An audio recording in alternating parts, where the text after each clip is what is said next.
به نام خدا عرض سلام دارم خدمت In the name of God, پژوهشگران hello and محترم greetings عزیز. to everyone. خوشحالیم که حضورتون هستیم در همایش اینترنت We're اشیا pleased و to be خوشحال hosting you هستیم today. خب اساتید مختلف پنل های مختلف در واقع دیتای خوبی رو به ما منتقل کردن در راستای Throughout this حوزه‌های event, مختلفی. various presenters in ما different در این panels پنل shared تلاشمون بر این بوده که valuable در واقع data with با us حوزه across a range of هوشمندانه که fields. In هستیم this particular در ارتباط panel, با our حوزه focus will be on پزشکی the و intersection پیوند of داریوش medicine and مصنوعی و artificial دستاوردهایی که مستقیم میتونه intelligence روش صحبت بکنیم. and the لازم positive میدونیم که outcomes it اینجا خب has brought. یه معرفی از اعضای محترم پنل داشته باشیم. خب بنده Let me خودم begin by الهام رمضانی introducing the هستم، members of مدرس today's دانشگاه، panel. دکترای I'm فارغ Elham اطلاعات Ramazani, که a university به هر حال در lecturer حوزه with a doctorate in آیتی information و هوش technology, مصنوعی خب به هر حال and پژوهش‌های my زیادی research has داریم been و in در the خدمت fields دوستان of IT هستیم. خدمت and خانم AI. الهام توانایی هستیم، دکترای تخصصی شنوایی شناسی و عضو We هیئت have مدیره Ms. در حوزه Elham توسعه Tavani, a آموزش دانشگاهی Ph.D. specialist in audiology دانشگاه علوم and a پزشکی faculty تهران member و at the همچنین در School of خدمت آقای دکتر Rehabilitation, محسن Tehran گلکار University of هستیم، Medical Science. متخصص And جراحی finally, دهان Dr. و Mohsen و Golkar, صورت و a عضو specialist هیئت in علمی oral دانشگاه and شهید jaw بهشتی surgery در واقع and a دانشگاه faculty علوم member پزشکی at شهید Shahid بهشتی. Beheshti University خب من یه of Medical مقدمه Science. خیلی کوتاه با توجه به حالا زمان محدودی که داریم در ارتباط با حوزه Due to پزشکی و limited time, I'll حوزه give you a هوش brief مصنوعی overview تخصص of the خودم میشه medical and در AI مدت fields, پزشکی رو به دوستان which عزیز is my واگذار own area of میکنم. خب expertise, ببینید دوستان and ما then راجع به I'll هوش leave the مصنوعی medical صحبت discussion میکنیم to این my هوش colleagues. مصنوعی در جای جای زندگی ما وارد شده Today, واقعا این when we روزایی که هوش talk about مصنوعی ما artificial در intelligence, we اطلاعات recognize that it یک has امام، entered یک every فرودگاه، aspect of یک our lives. الزام، AI is یک no میخوام longer یا a matter of نمیخوام باید choice, انتخابش it's a بکنیم و necessity. بتونیم در صنایع مختلفی Whether we like دستاوردهای it or خوبی not, we داشته must باشیم. adopt it اما to مهمترین achieve the نکته در outcomes هوش we need. مصنوعی داده ها هستند. But the یعنی most شما اگر داده critical نداشته باشید point of هر AI is چیزی data. که گفتیم Without معنی data, برای ما ایجاد نکنه. برای we همین ما simply در can't بهشت سال use AI 1304 effectively.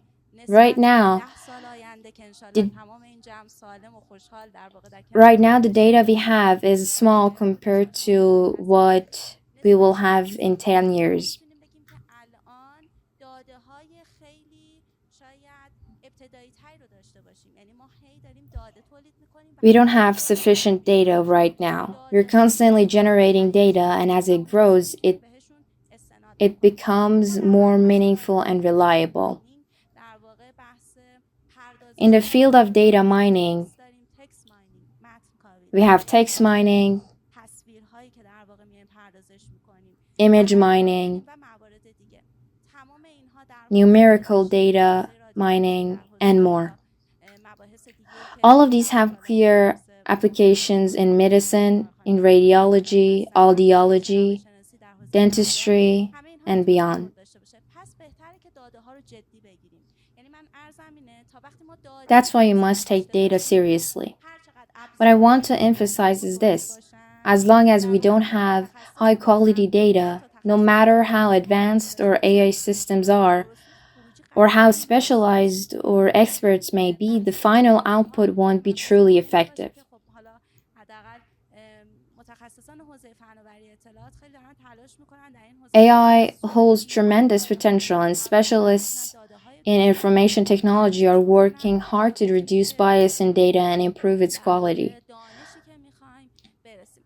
خب من ادامه صحبت رو با so that we دوستان can واگذار gain the میکنم insight and و knowledge that we روند need. صحبت ها هم باز در واقع I'll now hand over the همینطوری rest of the ادامه talk to my خواهد داشت. با colleagues, دکتر and توانایی شروع میکنیم که we'll در also have some discussions واگذار along the way. پزشکی Let's و begin with Dr. شنوایی Tavani, در واقع پزشکی who شنوایی will talk شناسی about پزشکی هستیم medical, میخوان صحبت بکنیم. در audiology, خدمتتون هستیم. and AI. عرض سلام و ادب و احترام دارم خدمت همگی. خیلی خوشحالم که امروز در جمع شما فرهیخته Hello and greetings to everyone. از محضر شما. I'm honored to be among such an expert group of specialists.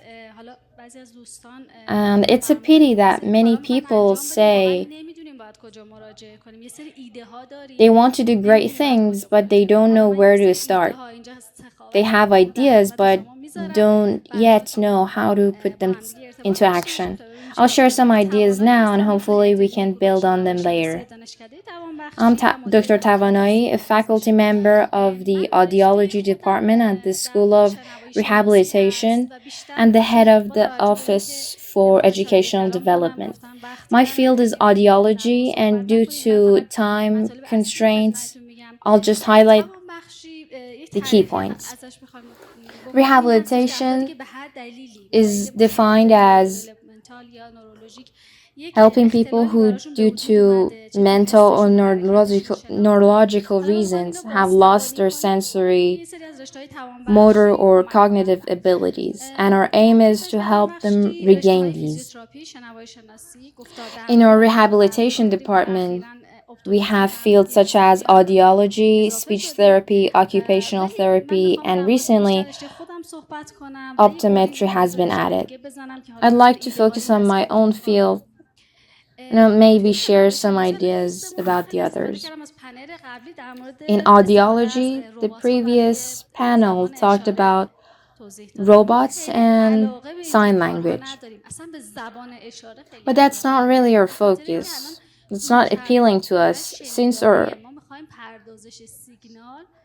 approach is auditory. We aim to improve sound signal processing. So what's our solution? Personal devices such as hearing aids and cochlear implants, which are being optimized and improved in quality. That's why sign language technology doesn't interest us much. We have other ideas.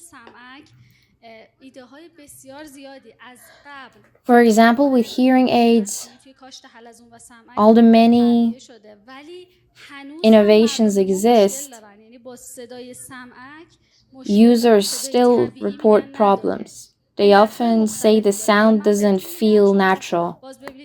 There are several reasons for that. One of that is the cochlea in the auditory system has lost air cells. In such cases, AI can help not just by amplifying sound, but generating parts of speech. پس هوش مصنوعی اینجا میتونه به ما کمک کنه که یک سری صداهایی رو از سلول‌هایی که نداریم تولید کنه و ما صداهای that the damaged cells can't process anymore, thus creating a more natural hearing experience. Another idea, imagine a hearing aid. These are just ideas that don't exist yet. But maybe one day someone will say, I don't want to hear my wife right now. Just play music. We don't have that tech yet, but we might have in the future. Aids that can block out certain voices. Hearing aids tailored to personal preferences or even unfortunately capable of eavesdropping. Or some future hearing aids could include GPS or micro cameras. They could combine visual and auditory data and produce more comprehensive output, not just sound. Our GPSs right now are only auditory. GPS could help guide people with disabilities, and cameras and electrodes could improve reception. Maybe in the future we won't even need hearing aids at all. Instead, we might have brain-implanted chips that restore hearing ability directly. Take earbuds, for example. I don't know how aware you are of the risks. You get a warning when you increase the volume, but most people ignore it. In the future, with AI, earbuds could monitor your hearing health and alert you when it begins to decline. Sensors could track hearing loss in real time. دستگاه اینجوری خواهیم داشت یا سمک‌هایی که خود تنظیمن دیگه اصلا نیازی نیست الان سمک‌هایی داریم که There could also be self-adjusting hearing aids. Right now, some allow a therapist to adjust the settings remotely while the user is at home. In the future, the user might be able to directly communicate with the hearing aid to make adjustments. This applies to cochlear implants too. Another idea, hearing devices can be directly connected to the brain and extract information from it to improve comprehension.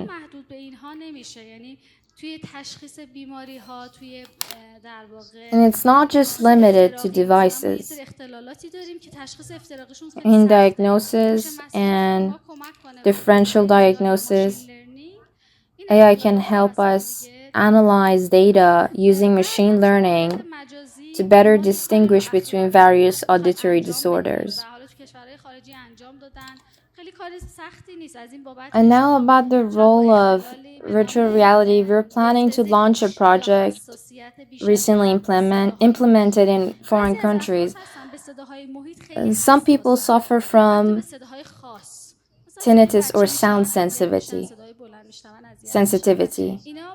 pathological reactions to specific sounds like a baby crying. There are therapies that combine virtual reality with sound therapy and psychological approaches. Sound therapy in a virtual reality setting combined with calming sounds can be effective. It may be beneficial for tinnitus and hearing disorders in general.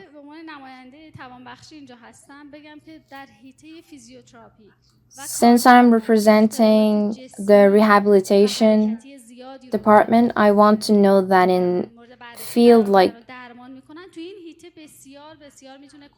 physiotherapy and occupational therapy, which focus on physical and movement disorders, these technologies are very helpful. For example, as seen in the illustration, when someone can move a limb in a certain way, motion sensors can detect incorrect movement and provide feedback.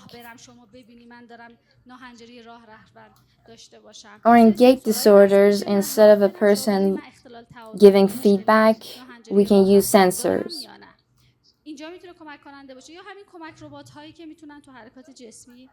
Also, robotic aids can help with physical disabilities. Then there's speech therapy, which I touched on briefly. For people who lost the ability to speak, though they still understand, we might someday be able to interpret their brain signals through AI sensors and generate speech for them. This could help people who used to speak but can no longer do so to regain that ability.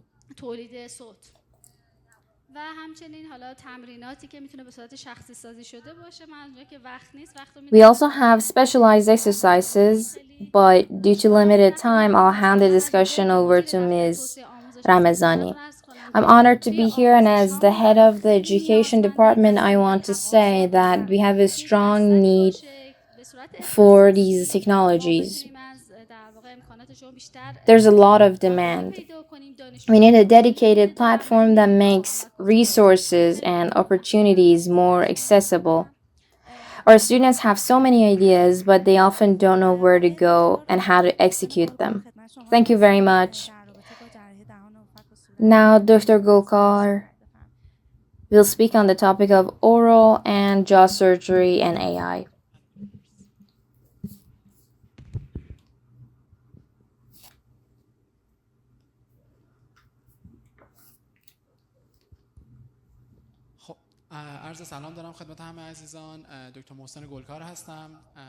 Hello and greetings to all. I'm Dr. Mohsen Golkar, a specialist in oral and jaw surgery, a faculty member at Shahid Beheshti University of Medical Sciences, and director of the university's gifted student program. Today I'll speak about the applications of AI in dentistry and what we can expect in the future. I'll keep it short and give an overview of various dental specialties. In periodontal diseases, those affecting the gums and bones supporting the teeth, AI can help us detect lesions and disease progression early. By analyzing radiographs, we can identify these issues sooner and prevent their advancements. Most patients don't realize they have periodontal damage, which leads to bone loss and tooth extraction.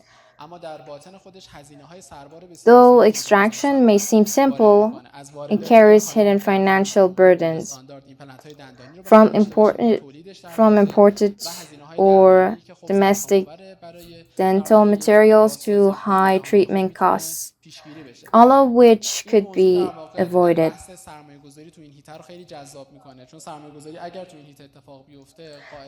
This makes investment in AI-based detection appealing, as it could significantly reduce long-term expenses.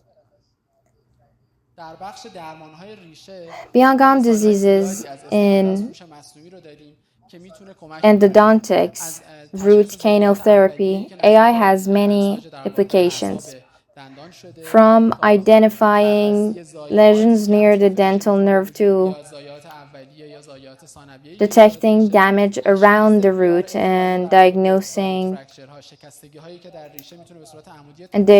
VRF, vertical root fractures, something that traditionally takes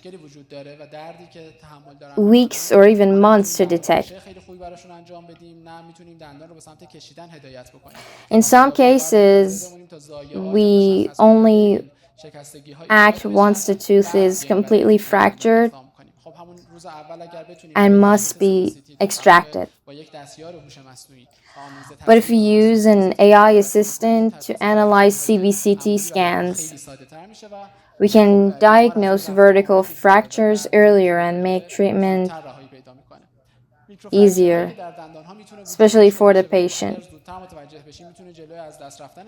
Regarding microfractures, early detection can prevent tooth loss. Also, case difficulty evaluation.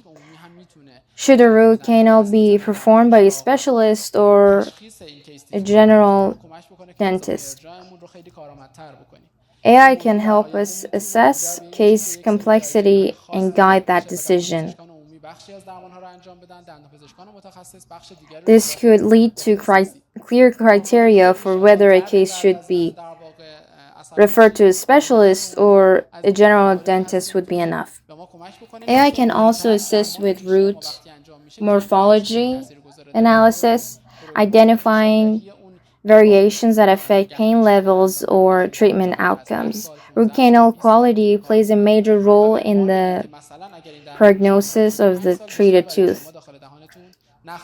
We should be able to tell patients this tooth will likely last 5 more years, so they can plan their treatments accordingly.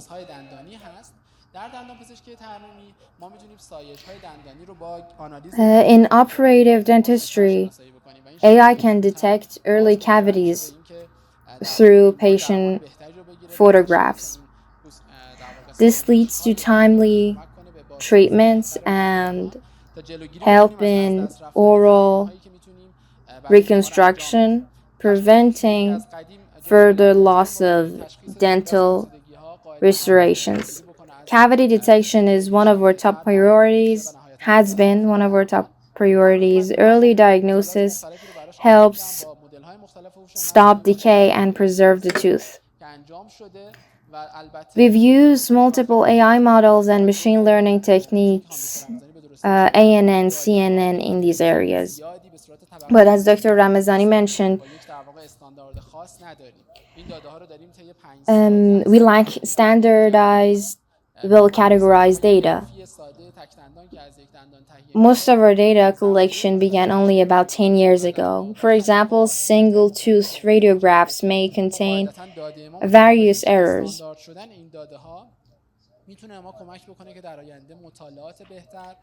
Having standardized data sets will enable better research and help move this field forward. In the long run, we have many expectations. But right now, we're just at the beginning and there's a long road ahead. We are only in the beginning steps. We're only taking beginner steps. This also requires interdisciplinary collaboration. In orthodontics, AI can be extremely helpful. One of the biggest challenges is deciding whether a tooth should be extracted to make room for alignment or not. Sometimes we end up sacrificing a healthy tooth for the sake of straightening. If we use past case data and AI orthodontics assistants, we can improve decision making and avoid unnecessary extractions. Or if extraction is necessary, we can show the patient a simulation of the final result, increasing so that the patient is aware of the results. This would help them increase their motivation and dedication to the treatment. And if in skeleton classification, it's very important to determine whether jaw surgery is needed or if trainers will suffice. We can do this by analyzing various types of photographs. There is research that can drive CBCT-like information from simple dentin photographs. This would help provide better treatment with less radiation exposure. Regarding the analysis of cephalometric landmarks, which traditionally takes hours to detect, there have been around 10 to 15 international studies. There are now apps that can automatically trace these landmarks, which help reduce treatment time and allow patients to achieve their desired results sooner. I will skip orthodontics as I already spoke about a similar topic earlier. Now about my own specialty. In jaw and facial lesions, such as lesions, cysts, and tumors, we face challenges with early stage detection. Panoramic radiographs often don't get properly analyzed, and many early lesions can be mistaken due to artifacts in the images. If we have AI-based systems that can screen these images and identify lesions at an early stage with suitable data, removing a lesion early on is much better than waiting until it has become severe enough to threaten the patient's jaw, which would require much more invasive removal. This issue can lead to increased patient morbidity. Regarding wisdom teeth, wisdom tooth surgery and the risk of nerve injury, we can estimate the proximity of wisdom teeth to nerves by analyzing simpler images like OPGs, which help reduce the need for CBCT scans and lower costs. That way, we can allocate resources to preventive care and promote a healthier dental system in society. This will improve the overall quality treatment. In orthognathic surgery, we have a long path ahead. From reviewing and analyzing cephalograms to designing surgical guides, many processes can be automated, which help determine where to position the overbite and the underbite, a decision traditionally left to the surgeon. For example, if there is a 15 millimeter difference between the two jaws, how much of this 15 millimeters should be corrected by advancing the lower jaw or retracting the upper jaw? Most of this depends on surgeon's preference currently, but in the future we can delegate these calculations to AI systems. In tooth implants, there are various stages from the initial treatment designs to a patient's chosen implant type and brand. Sometimes we cannot recognize the brand, and for example, on an OPG radiograph, we need to identify which brand it is to plan the next treatments accordingly, because each brand has its own tools and protocols that need to be matched. We have conducted great research on AI in Iran, which has even been published internationally in the dental field. Some chapters in one of the books on emerging technologies in face and jaw surgery were written by my Iranian colleagues, covering the use of AI in various jaw and facial lesions. Also, many research projects, meta-analyses, and systematic reviews at the highest evidence level are being done on tooth numbering systems to analyze teeth in a segmented way, enabling better diagnosis. One last point, we did research with various chatbots asking multiple choice and open-ended dental questions. The answers were quite interesting. The bots were able to provide proper answers, but when cases became more complex and required clinical judgment, these chatbots fell behind. They had not yet reached a sufficient level of decision-making to handle more complicated cases, and were able to correctly answer at most 40% of the questions. I say this to emphasize that AI can be an assistant alongside our treatments, helping with diagnosis and facilitating therapeutic processes, but it obviously cannot replace the human system. In the future, however, we can reduce the burden on our human system, doing less work but still achieving the same goals by using AI assistance. If there are no further questions, thank you for your attention.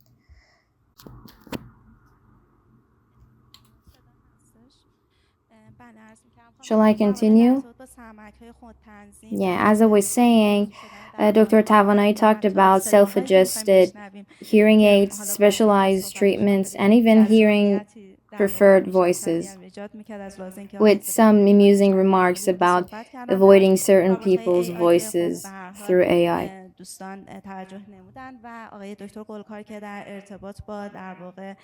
Dr. Gokar discussed different types of dental treatments and how sometimes we might misdiagnose cases because of difficulty, but AI could help us in this area. He also talked about dental surgery, orthodontics, implants, and he explained all of these further. Along the same lines, one point I made at the beginning about data. which was also emphasized by my colleagues. I want to mention that this morning I was on Radio Iqtisad for the technology program named Hoshyar. One news story related to our field was about a woman in another country who, through ChatGPT, were able to save her life. She had been visiting different doctors for about a year, with her condition worsening. Without proper treatment, she was using medicine, but it wasn't effective, probably due to incorrect prescriptions, though not intentionally. And by providing her data to ChatGPT, it suggested an autoimmune disease based on the existing data on ChatGPT. She shared this with her doctor, who confirmed the diagnosis through further tests, and they started treatment, and she began to improve. She said if she hadn't trusted ChatGPT and had kept using her previous medications, the cancer would have spread to other parts of her body. Of course, I want to emphasize that ChatGPT, like other AI tools mentioned by Dr. Ramazani and Dr. Golkar, should only inspire us and offer solutions. Ultimately, specialists make diagnoses and prescriptions. AI just provides suggestions.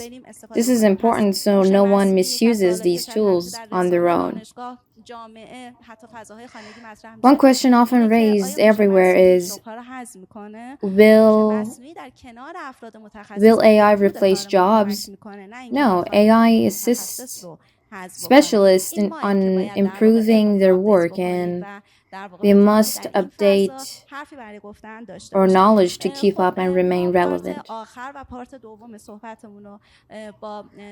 The last part and the second part of our discussion will continue with colleagues here. According to what's been said, and after exploring the opportunities more, let's discuss the challenges and what should happen, especially in our country, Iran, regarding technological medicine and innovative ideas has not progressed as it should. And what suggestions do you have to make these happen, so that in the coming years we can have better treatments, fewer medical errors, and a healthier society? Mr. Golkar, please go ahead.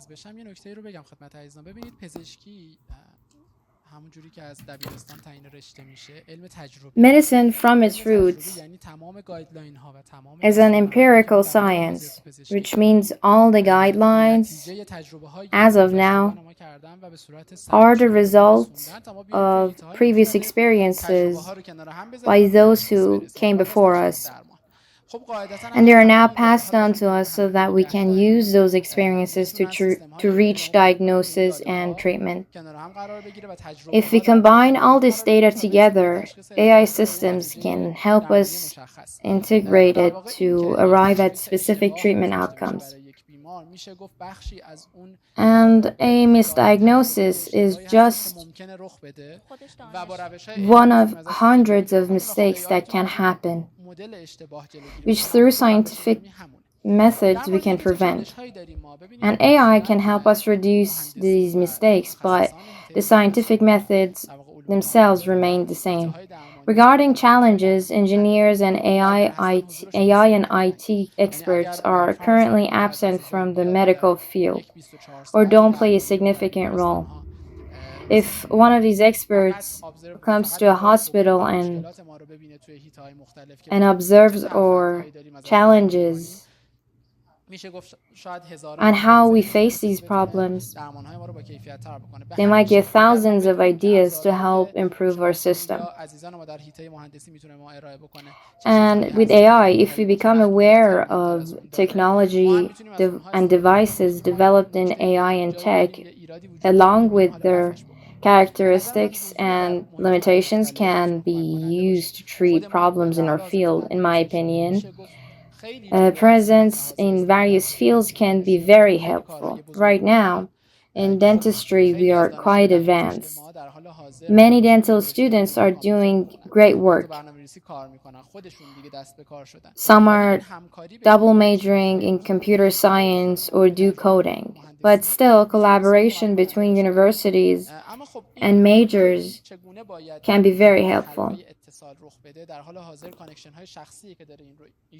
But the question is, how do we make this connection happen? Currently, it's mostly interpersonal relationships, working with friends we've met from different fields. But in my opinion, this should become systematic through projects, thesis work, and in our major collaboration. We're doing some of this now, but it should become structured so that we can bring these majors together. Thank you. Yes, you mentioned a great point. Joining majors and combining sciences can make the results more practical. Dr. Tavani, let's hear your answer. Please go ahead. Thank you very much.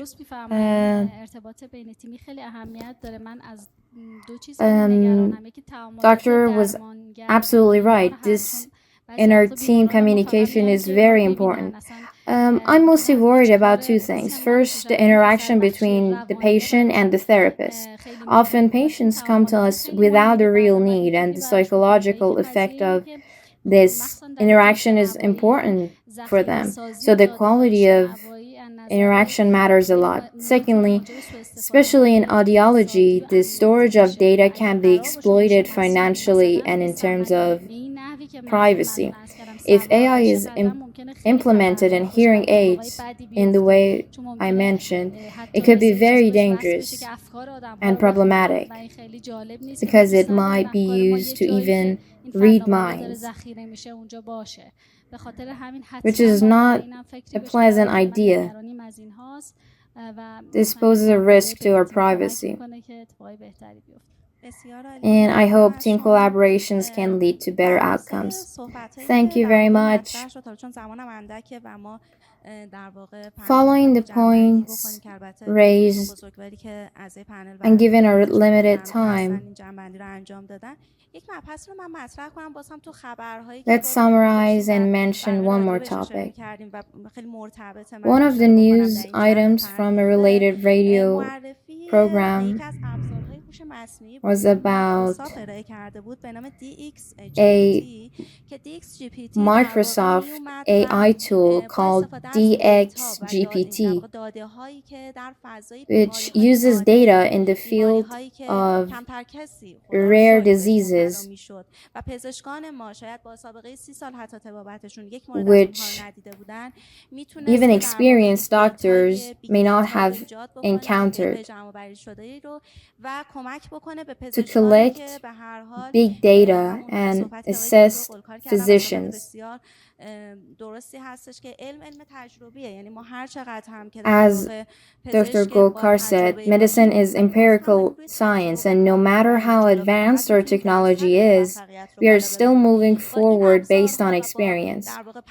We can only increase the success rate. with these tools and processing, we can achieve more positive outcomes. And ultimately, medicine and AI help to speed up disease diagnosis, reduce treatment times, and improve community health with the help of various specialties, experts, and innovators. People who can come up with ideas, who can bring good achievements. Thank you again to Dr. Golkar and Dr. Tavani for sharing their valuable time and coordinating to be here. I hope this panel has been useful. Thank you all for your attention and goodbye.